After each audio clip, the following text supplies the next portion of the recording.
strongest person in the world, Goldberg. I'm telling you, Goldberg had me against the wall. This is down in Tampa at this event we're doing in Tampa. Had picked me up with one hand. I'm 260 pounds. Had me against the wall like this right here. And it was like, I was like, Bill, if you don't let me down, I'm going to kiss you right in the mouth. He So how much of it is staged? It's all staged. But when you got people like Goldberg, who can't really hold back that physicality and that strength, that mental. I mean, he's crazy. That's a big man, dude.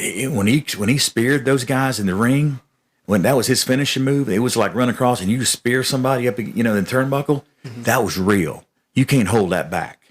But when you got somebody like Dusty, who was all nothing but show and grace and just funny, and he hit that atomic elbow. That was just. Fun to show, Bob. Yeah, but he was one of the most sweetest guys on the planet. He was great. But then you got people like, Chris Benoit, who killed his whole family because of steroids.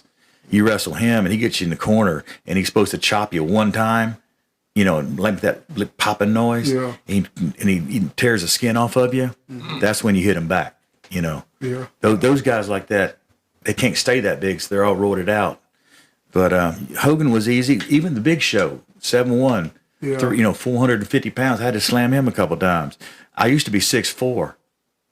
You was. I was till then. I'm kidding.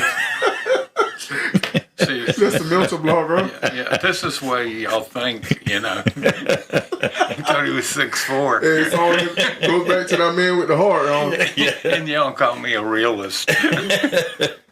What about Ric Flair? Was you a Ric Flair man? Yeah. You was a short guy with it. He's about my height, but short guy, no. Thank you. Yeah, about my height. He might be 6 foot, maybe 5'11". Really? Yeah, he's not big at all, but he was showman.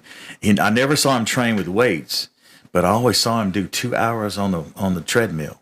He was cardio king. And you ever notice his matches? Every match was the exact same thing.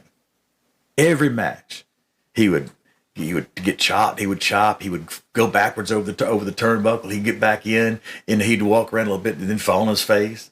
That was That was his stick. That was Ric Flair. Well, it was classic. To be the best, you got to beat the best, and that's the bottom line. But, woo! Yeah, it was fun. But this is the funny story about Macho. I love Macho Man. He was one of the nicest human beings.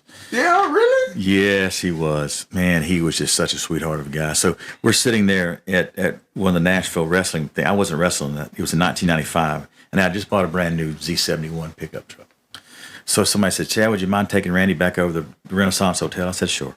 I go back and get my truck and pull it in the back, and Randy comes out with his gear and goes, ooh, nice truck. And I'm thinking, get out of character. Just get out of character, dude. Just come on, get out of character. Oh, yeah, man. Oh, that's nice. Little leather. Oh, yeah. And I'm thinking, okay, I'm one of you. He never got out of character. I see Randy down in Tampa when I was doing radio in Tampa. And it was like, hey, Chad, how are you? Yeah. And his veins in his neck would just bulge out and pop out, And finally one day they just popped because that's how he died. And his heart burst driving his Jeep, going over the causeway,